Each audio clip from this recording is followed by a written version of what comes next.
Jadi terkait tentang konsep rumah tangga, Allah jelaskan di surat At-Tahrim. Surat At-Tahrim ini surat ke-66, ada 12 ayat. Ada 3 bahasan di situ penting kita pahami. Ayat 1 sampai 5 itu tentang konflik keluarga Rasulullah dan solusinya. Itu kan asbabul nuzulnya adalah yang paling umum ya, ada 2 kisah. Tapi yang paling umum yang saya ceritakan ini karena waktu kita mepet adalah kisah tentang Rasulullah punya kebiasaan Pak, kalau habis sholat subuh, sholat suruh, pulang ke rumah, semua istrinya kan ada beberapa, itu didatengin satu-satu. Tapi Rasulullah suka lama di salah satu istrinya yang bernama Zainab binti Jasyah. Kenapa? Karena Zainab ini anak konglomerat, anak tokoh Quraisy orang kaya. Jadi di rumah itu lengkap makanannya, ada madu. Nah gara-gara Rasulullah disiapin madu dulu, diservis lah ya, jadi lama. Yang lain cemburu gitu. Dan sudah tahu nih kalau ke rumah Zainab pasti dikasih madu. Akhirnya ada konspirasi antara Hafsah ya istri Rasulullah ini binti Umar dan Aisyah binti Abu Bakar. Apa konspirasinya? Nanti kalau Rasulullah datang ke rumah kamu bilang aja ya mulutnya bau. Gara-gara minum madu yang dikasih Zainab itu madu dari bunga maghofir. Ya, karena 2 orang ngomong begitu Rasulullah jadi mikir ini kan Rasulullah itu menjaga Pak aroma tubuhnya ya. Maka Rasulullah akhirnya yaudah kalau gitu saya nggak minum madu lagi gitu.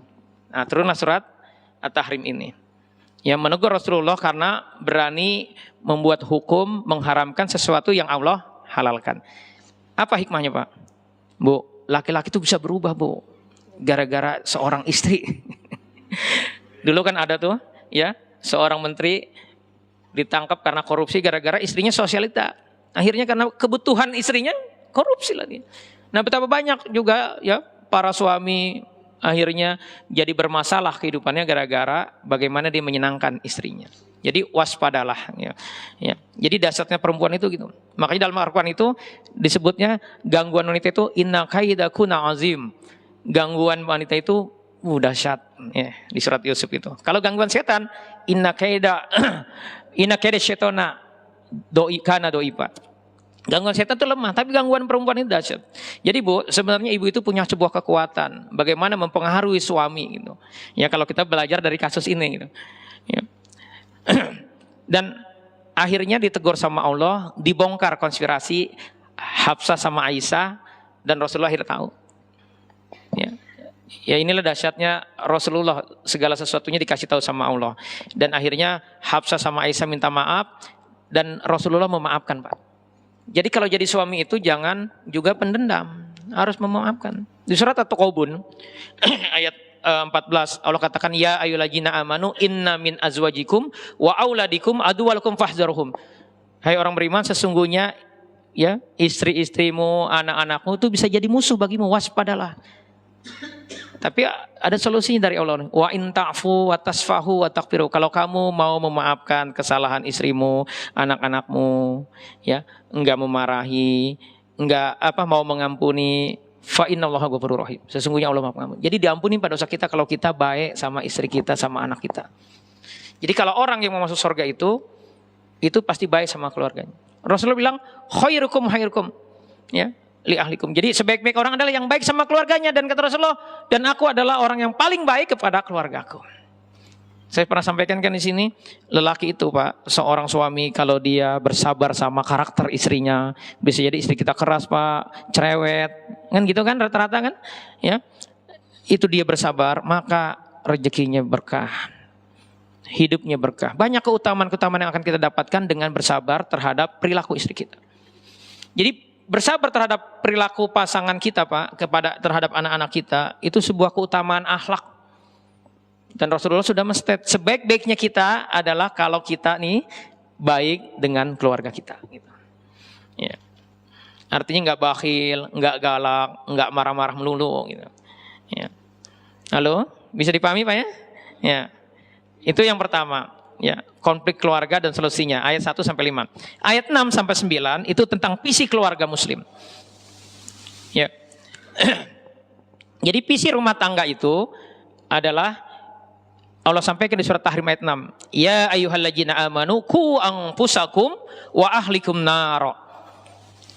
Jadi Pak, visi kita, tujuan kita berumah tangga itu adalah harusnya bagaimana jangan sampai ada diri kita dan anggota keluarga kita tuh masuk neraka.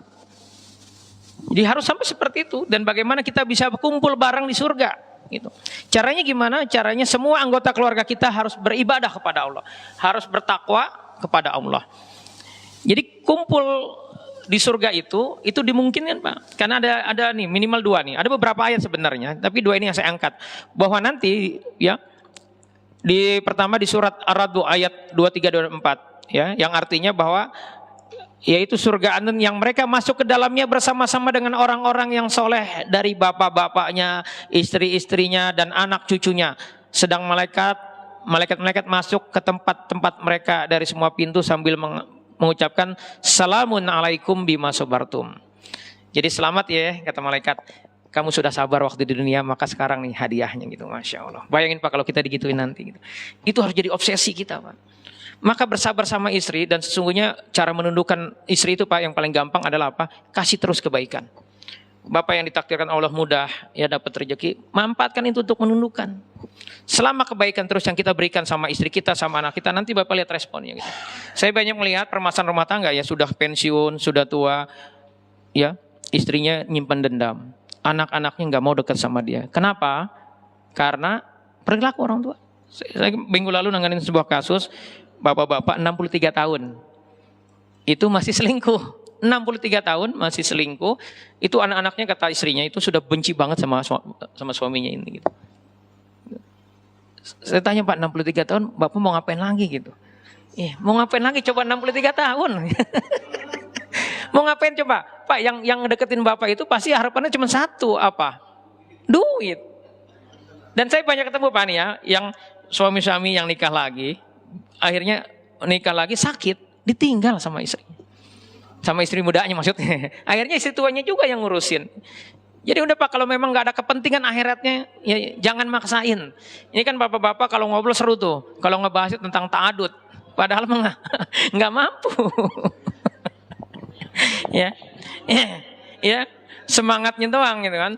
Padahal Pak nggak seindah yang Bapak ini. Saya banyak nanganin Pak, orang-orang soleh nih Pak ya, orang-orang soleh yang diberi kelapangan rezeki ta'adud, itu ujiannya ya Masya Allah ya subhanallah ujiannya itu ya. Jadi Pak bayangin kalau kita nanti dikasih ucapan ini sama malaikat, salamun alaikum bima sabartum ya. Ya kesejahteraan buat kalian, selamat kata malaikat atas kesabaran kalian waktu di dunia, punya istri yang bisa jadi cerewet, kita sabar ya, kita baik-baik sama anak kita, nanti dikasih ucapan selamat Pak. Ini yang harus kita bayangin Pak ya.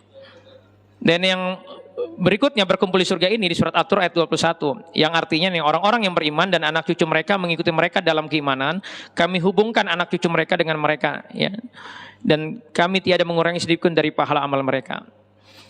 Jadi bahkan nanti surga itu kata Rasulullah kan ada 100 tingkatan Pak. Ternyata tingkatan kita tingkatan nomor 2, kita punya anak soleh.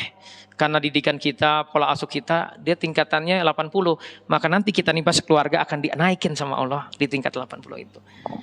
Jadi sesuatu yang worth it, yang layak, patut kita perjuangkan. Ya.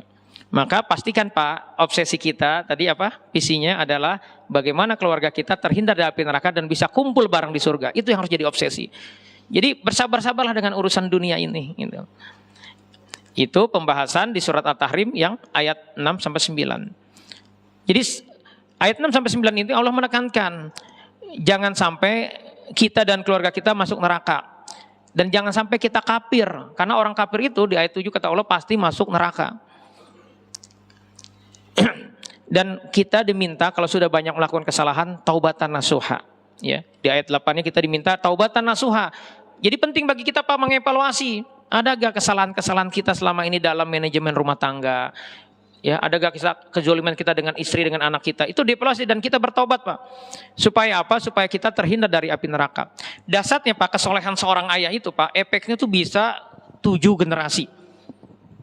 Di surat Al-Kahfi kan ada cerita Nabi Musa sama Nabi Khidir.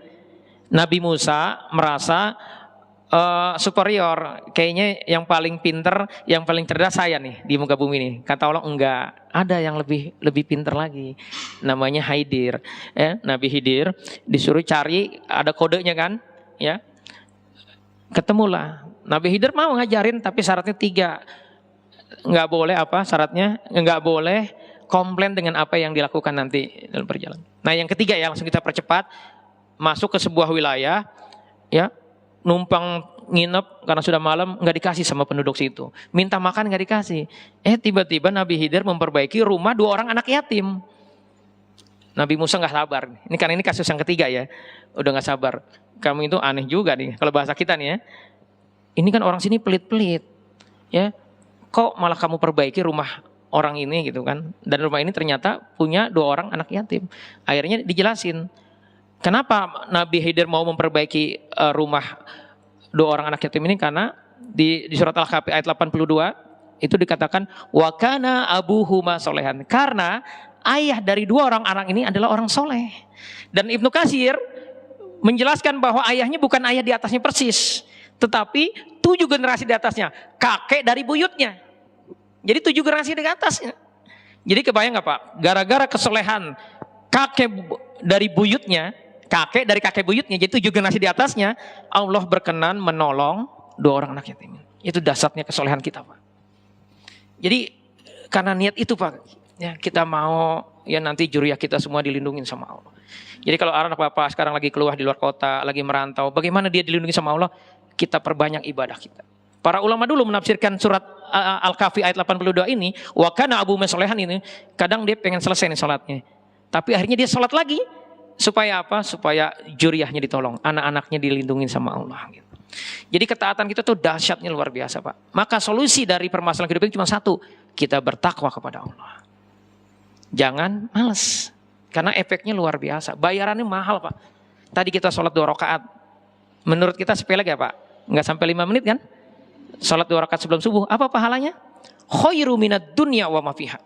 Lebih baik daripada dunia dan seisinya. Jadi Allah itu bayaran nggak tanggung-tanggung. Kalau bayar itu nggak murah bayar kita Pak. Sementara kita kerja di kantor, berangkat sebelum matahari terbit, pulang setelah matahari tenggelam, macet-macet, stres. Berapa bayarannya coba? Sampai 1 miliar per bulan? Enggak. Kita cuma sholat nggak sampai 5 menit, 2 rakaat dibayar apa? Dunia dan seluruh isinya. Coba kita pakai logika. Dikonversi ke rupiah berapa juta triliun itu dunia dan seluruh isinya. Kita seringkali karena nggak yakin dengan janji Allah, malas memperjuangkan itu. Jadi pastikan ini diperjuangkan, ya. Bahwa ketakwaan itu efeknya luar biasa. Maka visi keluarganya harus apa? Bagaimana kita terhindar dari api neraka dan masuk surga. Nah, yang ketiga dalam surat At-Tahrim itu adalah tentang potret keluarga. Ada 3 model keluarga ini Pak, di surat At-Tahrim ini. Yang pertama potret keluarga yang istrinya masalah, istrinya berkhianat. Berkhianat di sini istri Nabi itu bukan selingkuh ya, tapi dia tidak mengimani apa yang dibawa oleh suaminya, yaitu ya istri Nabi Nuh dan istri Nabi Lut. Ya. Jadi istri Nabi Nuh dan Nabi Lut ini di surat At-Tahrim 10 ini menjadi perumpamaan bagi orang-orang yang contoh orang-orang yang kalau dia yang enggak beriman kepada Allah. Jadi suaminya keren Nabi tetapi bisa masuk neraka. Jadi Bu hati-hati Bu, suami ibu bisa jadi soleh.